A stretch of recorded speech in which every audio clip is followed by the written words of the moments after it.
And a good afternoon, everyone. Welcome to Issues and Attitudes. My name is Jeff Owens, General Manager at WEIU. My co-host is Mr. Corbin Cox. Welcome, Corbin. Hello. Today we're talking all Douglas Hart Nature Center. We have Executive Director Jennifer Tariq in. Welcome, Jennifer. Hello. And Abby DeBuhr making her first appearance here. So welcome, Abby. Yeah, hello.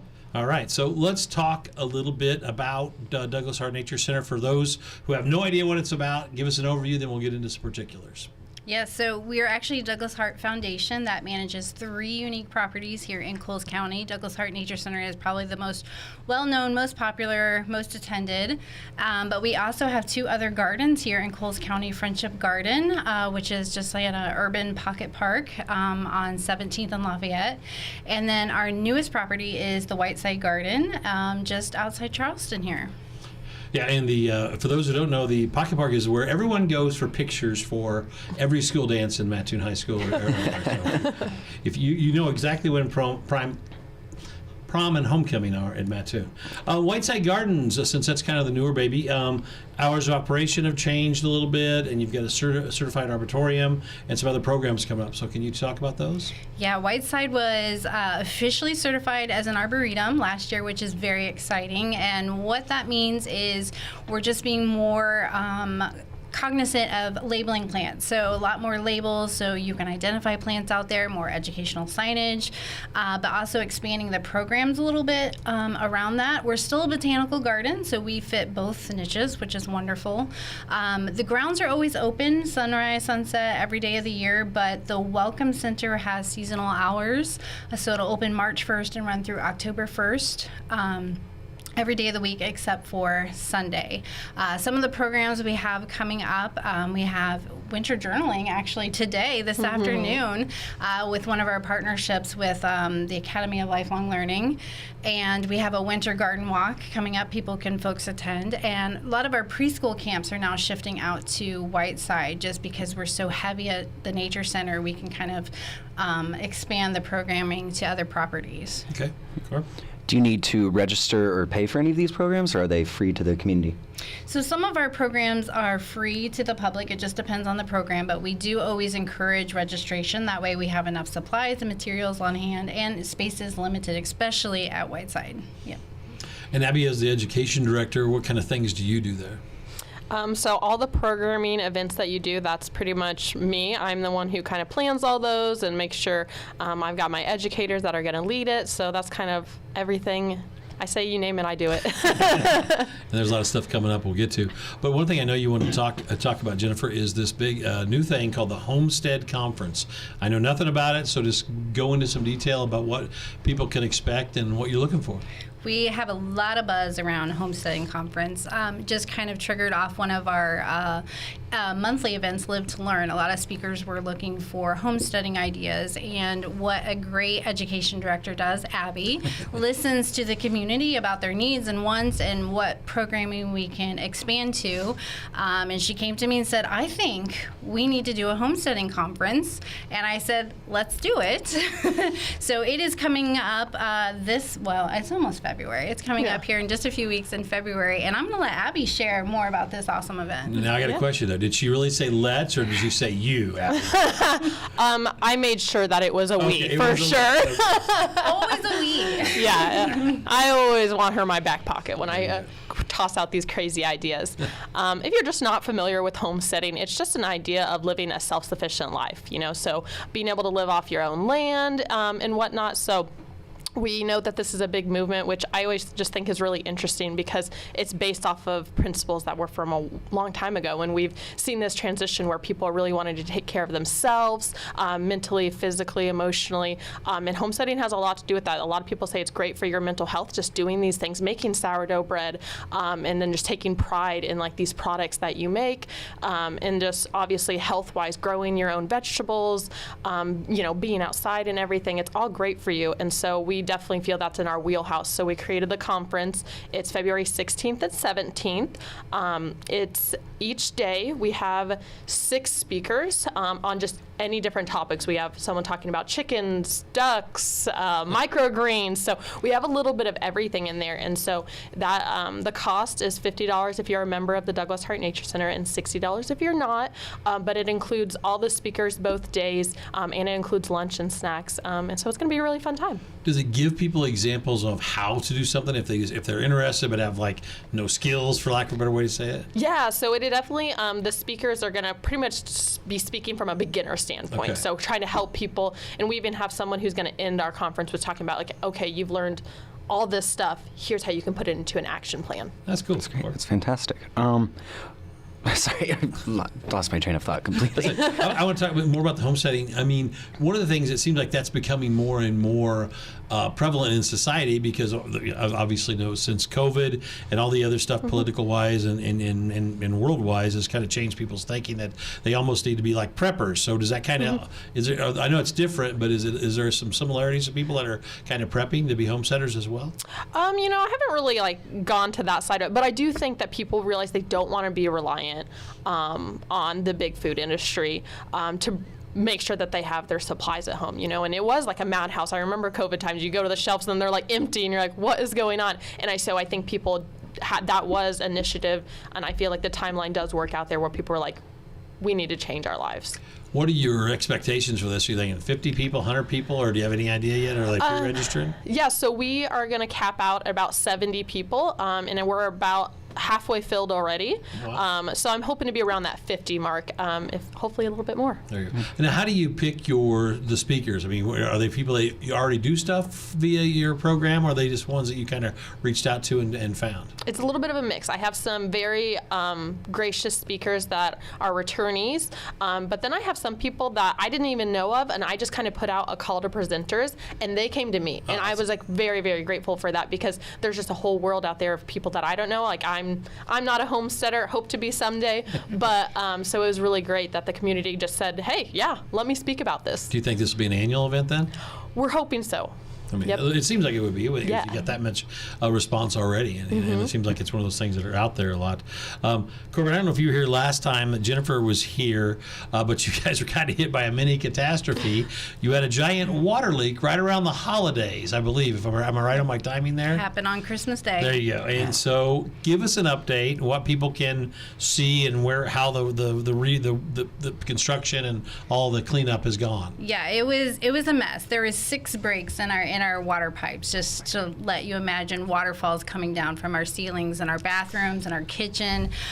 So half of our building we had to completely gut. I mean, it was a complete loss. So we did have to shut down for a little bit, but had a wonderful construction crew that got our bathrooms open so we could at least reopen to the public.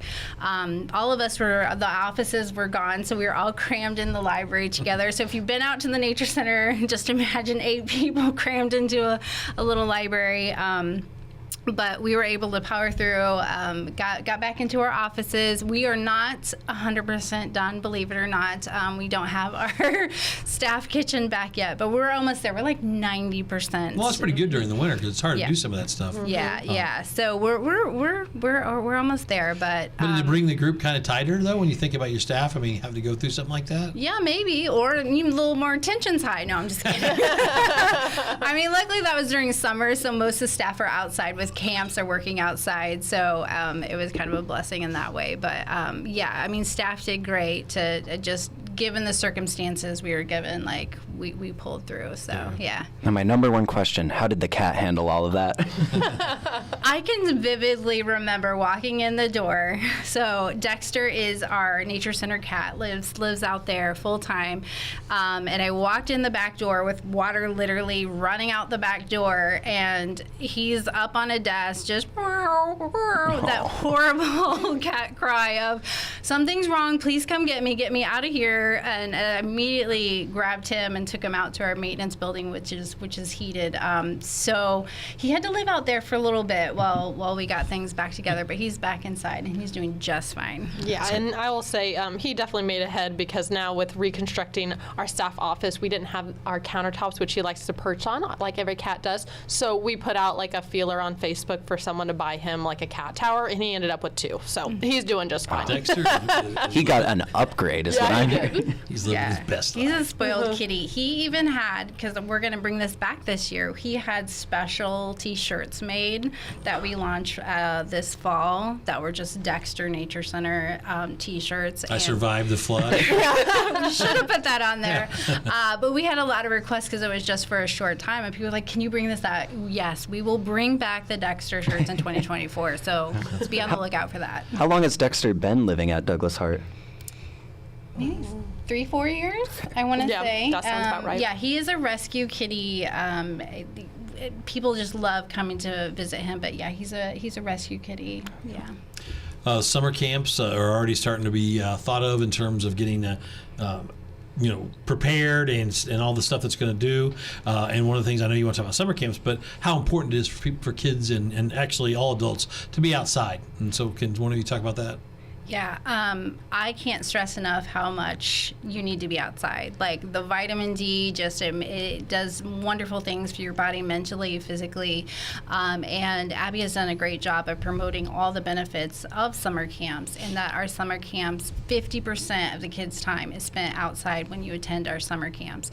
And it's not just that. Anytime we do a teacher workshop, just sharing how important it is to get kids outside. Just the unstructured free time promotes creativity and social play. There's just so many benefits to getting the kids outdoors. But summer camps, if you're looking for summer care, definitely check it out. So can you talk about ages and groups and timelines if you can, Abby? Yeah, for sure. So our summer camps start the day after Memorial Day, and we just go all through the first couple weeks of August. And we're targeting a little bit more than I feel like previous years. We know that there is a huge demand for early childhood care, and so we are offering a pre-K like week-long camps in the morning. So that's something new this year. But in general, we typically serve kindergarten through 5th grade. In our camps, we do some one-day camps, which are like 9 to 4. And then we do some week-long, Monday through Friday. There's morning, 9 a.m. to noon, and then afternoon, 1 to 4. And some kiddos sign up for one or the other, or they sign up for both, and so then they're there a week-long straight, morning and afternoon. And some kids sign up for the entire summer. So I'd love to see them. We have some people that just sign up for one camp and some all summer. And all of our camps for the different age groups, we group them up by pre-K, kindergarten, 1st grade, 2nd and 3rd grade, and then 4th and 5th grade are together. Each camp has a different theme. We do anything from astronomy to oceans to woodlands, so we really like to mix it up for each camp. Speaking of astronomy, the eclipse is coming up in April, I believe. Yeah. Can you talk about what Douglas Hart's going to do for that? Yeah, so we are going to offer an eclipse viewing. So we do have glasses, and they're a limited quantity. And so I can't actually remember off the top of my head the pricing for it, but it's relatively cheap to attend the event. And so we'll kind of just have some other like youth centers and some kind of informative booths. But then we'll tell everybody, bring your lawn chairs and come sit out in the front lawn, and we'll provide the glasses, and we'll have a viewing. There you go. Cool. I know it's been a big conversation recently about some like social stunting that came from the pandemic for younger kids. Have you seen an uptick in interest in like nature facilities in some of your camps since the pandemic? Have you seen it go down or anything like that? I feel that especially during COVID and that we did see a huge increase of people using our facilities. Especially, I remember, sitting during that time, we even spread out so far. We were in the classrooms and spread our offices out. And then we would just watch people, constantly walking down our trails with their families. And we saw a lot of families and individuals, because we have some regulars, but we just started seeing new faces that we had never seen before. And I think people really did appreciate, especially, we always say like the outdoors is our classroom. And so, and during that time, it was a perfect fit for us, honestly, for this to happen, because we could keep, everybody safe and be outside. So for us, I don't feel like, of course we took a little bit of a hit, but I feel like we started seeing different people than we hadn't before. Now our numbers are back up pre-COVID, so. volunteer opportunities, as well as some seasonal work. Can you talk about those things that are happening out there? Absolutely. Lots of opportunities right now. So first, we are searching for seasonal staff or internships for the summer. If the summer camps sound interesting, maybe you're a biology major or education major, that would definitely be up your alley to apply for that. That's all on our website right now. But also maybe conservation, land stewardship. We look for 2 to 3 interns or seasonal staff to help with our kind of forestry management plan and things that we have going on at the Nature Center. But again, we have the garden, Whiteside Garden. We're looking for gardeners, horticulturalists to join the team for the summer as well. So we have a small staff year round, but when summer hits, we're looking for a lot of support staff to make things happen. What does it grow to from the summer, like from now until summer? I mean, we go from like 9 to 16 of us, sometimes more. Internships through Lakeland or Mattoon or Charleston, or how's that work? Yeah, most of our internships are with Lakeland and EIU, but we sometimes get other universities as well, kids coming home that maybe went a little bit further away. Lakeland has a horticulture program. They have a spring internship that we line up perfectly well with. And here at EIU, they have environmental biology that they have 480 hours they have to complete, and we're a perfect match for that as well. That's awesome. Yeah. But volunteer opportunities, we were mentioning the summer camps, but if you have a kid that's a junior high kid or high schooler, we have a program for them as well. So they're too old for summer camps, but they can actually still come join us during the summer. We have this program, JCI, Junior Counselors. So if they love kids, maybe want to be a teacher or something in that capacity, they can actually sign up for that program and assist in the summer camps.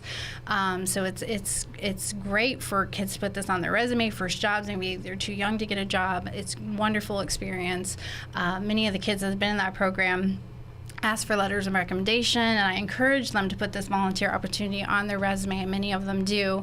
It just kind of gets them a head start on that work experience. But we also have the gardening, we have CCI, so conservation internships, so they can work outside. If they're like, I don't want to be around kids this summer, they can go outdoors and help us remove invasive species or plantings and kind of do outdoor labor this summer as well. And then we have a leadership one, so they're doing more admin stuff, kind of assisting me with different projects. So lots of different opportunities for our teenagers out there as well. That sounds really good. Corbin? When people visit your facilities, kind of taking it off track, what's one thing that you're hoping people take away from their time spent on, whether at the Nature Center or the garden, anything like that? I know my answer. I mean, I think it's just the importance of nature, like the importance of preserving nature and taking care of it. You have city development and agriculture development, but it's so important to preserve these natural areas, not only for wildlife, but for people to enjoy. When you take a walk and just the air is different, and it just, again, does so many things for you mentally and physically. For 2024, are you going to do anything differently? I know you're doing the homesteading conference. Any other new plans or new events or new features out at Douglas or Whiteside? I would love to add more new features, but since the flood, we just kind of put everything on hold right now. I think it is important to mention that we are doing a consultation coming up in March just for that purpose. Is now that we have 3 properties, sometimes we feel at capacity with staffing in our building and programs, and it's healthy to kind of just take a step back and do the strategic plan to see where do we go from here. What features are missing? What does our community need? How can we fill that niche? So that'll be exciting. But yeah, just because there was so much going on from the flood, we just had to put things on hold right makes now. Sense. Yeah. But looking forward to the consult. Yeah. It seems like lately, and maybe this is just me because I drive every day between Mattoon and Charleston, a lot more wildlife in Coles County right now. I mean, for the first time this year, I've seen more pheasants, turkeys, deer everywhere. Do you see the same thing out there at the Nature Art Center? We do. We had a turkey for the first time on our property, which is super exciting. And we do try to kind of monitor the wildlife that's happening. We do bat monitoring and just kind of see what's happening in our area, especially during harvest season. I will put warning out there. When it's harvest season, you're going to see an influx of different wildlife and things during harvest because they're hiding out in the fields. But even for us, the turkey was like, this is a first for us. So, yeah. So you have seen some stuff too. Corbin? Go ahead. Are there any kinds of wildlife that people could find maybe on site at the nature center that they might not find somewhere else? That you're like, ooh, you might not know that this is here. I think the turkey is definitely one. I will mention, though, at Whiteside, there is a bobcat that roams in that area, which is pretty exciting. Wow, so we yeah. can see that we've only witnessed it once, but you can see the tracks and stuff that goes along the creek bed and in the farm field. Do you use trail cams to try to get pictures of it? Or? We do have trail cams that we put out sometimes, yeah, and we have security cameras and stuff. So That would be cool to see a bobcat. As long as Yeah. as long as you say he was having a good day. She was having a good day, I Yeah. guess. What do people ask you the most if they see you around town? That you've both been doing this for a while. They ask you about wildlife or what? I will say, just in general, probably, especially springtime, we get lots of calls on animals. There's this, abandoned bird, or I found this turtle crossing the street, or, oh, there's baby bunnies in my yard. So that's what we field a lot of calls on. And so actually, I do a monthly adult educational program called Live to Learn on the second Saturday of the month at 9 a.m. And U of I's Wildlife Clinic is actually coming down in February, and they're going to present on like what to do if you encounter an abandoned, injured animal, in general what to do, because I think a lot of people, I think it's fantastic. They have this, this great heart and they want to help, but sometimes they're not actually helping. When you see a turtle crossing the road, please don't pick it up and bring it to us at the Nature Center. Just help it cross the road because it knows what it's doing. It's going. Yeah, and even people think, oh, well, my daughter picked up the baby bunny. Just go put the bunny back in the nest. The mom will just give her a bath because she thinks she stinks and smells like a human, and then, they're good to go. So there's just like a lot of myths and stuff out there, and so I'm really looking forward to that coming up in February. So the moral of that is you're not a drop-off zone. For That is exactly wildlife. correct. We are not wildlife rehabilitators. So while we can definitely send you other locations, we are not one. There Sorry. you go. Oh, that's good. Do you track the location of where people come, like through the summer, like if they come from California and they've heard about Douglas Hart, or they're coming back home for the first time in a while? Do you track that? There's a couple ways that we do track. So with our online registration system, we can see where everybody's registering from. And we do have people that attend our camps from Effingham County or Champaign County. But we still have the old school visitor log inside the Nature Center. And you see people from all over different states that still sign that log. And we have the logs going back years and years. 20 plus years probably we have those logs. Maybe one day we'll actually digitize them, but... That'd be kind of neat. Yeah, Sounds like a good intern project. Yeah, absolutely. For folks who might be new to this show or new to they don't know, explain maybe where the three locations are a little bit more specifically, if you could.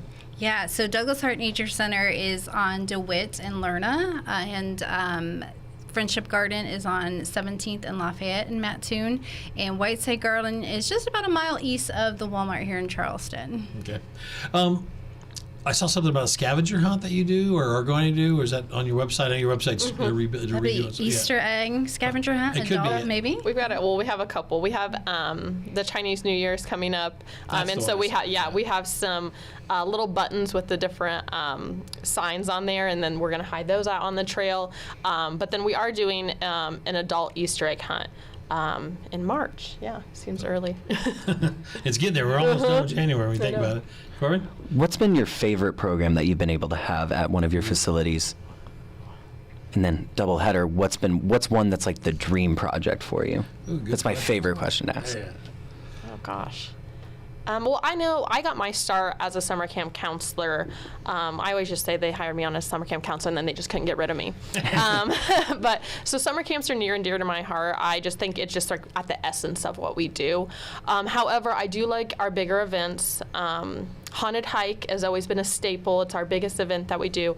And I took that over before I was education director because funny enough, I don't like scary things, but I do like our haunted hike and planning and prepping all those things. But then relatively new, we started in COVID, was Into the Woods, our outdoor escape room. And that was kind of one of my brainchilds that I was probably one of my dream projects that I wanted to do. And Jen just pushed me into it. She's like, we got to do something to get people outside. What are we going to do? So we went for it. And that is going to occur the last weekend of August this year. And it's really fun. We set up 5 different stations around the property that you get to like escape. You're no way, shape, or form actually locked in, but you solve a bunch of clues to unlock boxes. And then usually you get an item to kind of lead you down to the next station. And so it's a lot of fun. That one was definitely How about you, Jennifer? dream Any of mine. question? That's a great question. Well, that's a great question.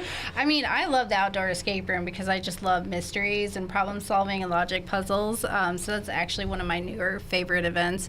My dream project, I know what it is. Abby probably knows what it is. I have always wanted a nature preschool. I think that would be phenomenal for the community. Again, so many health benefits, and that would hands down be my dream project. On one of the locations now? Yes. Okay. Yeah, There you go. absolutely. Earth Day's coming up as well. Talk about Earth Day. Yeah, hopefully you guys can join us for Earth Day. We have a lot of different vendors and things. You can learn about other kind of conservation and resource organizations. Our community partners will be there. We always try to do a service project that day, so it's a great time to get volunteer hours if you're in Key Club, Honors Club. But the big event is our native plant sale. So we'll have thousands of plants, native plants for sale that day, usually just a couple dollars. But again, it's great for promoting local pollinators. Get a couple for your pots or, your backyard, whatever you may need. Okay. We're having some technical issues over here, but not going out. It's more of an inside operation. So a couple minutes left today. We're talking to the folks from the Douglas Hart Foundation and the Nature Center here in Mattoon and Charleston. One of the things that I always like to ask is like for both of you, do you have a place that like you need to just escape, for lack of a better way to say it, escape to, and just maybe if you want to do some thinking about something upcoming that's on the grounds there that is kind of like your secret getaway? I don't have a secret getaway, but I will say that's just one of the perks of working at the Nature Center is that at any time, if I'm just like, I needed some inspiration or I'm just like, my brain's not working, I just grab my coat, or hopefully when it gets warmer, I won't have to do that, and I just hit the trails. And I just feel so inspired then, and it's just a nice brain break.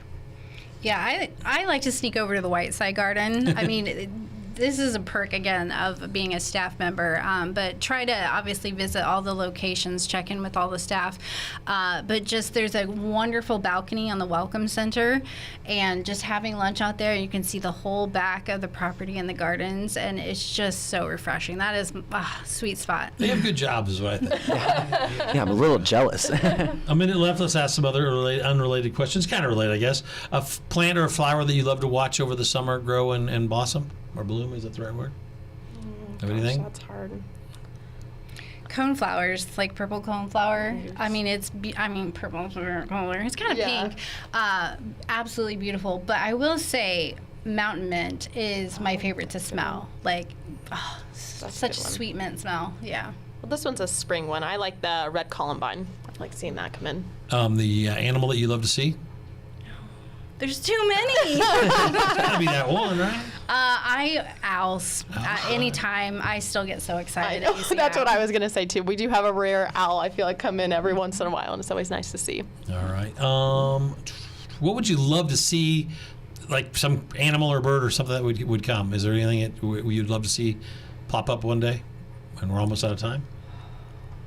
Oh, that's a hard one. Yeah. Good idea. A wolf. Oh, well. A lion! Yeah, a bear! Oh, my! Well, thank you so much for coming in today. It's great to see you again, Jennifer. Abby, thanks for coming in. You guys do a good job. We are WEIU.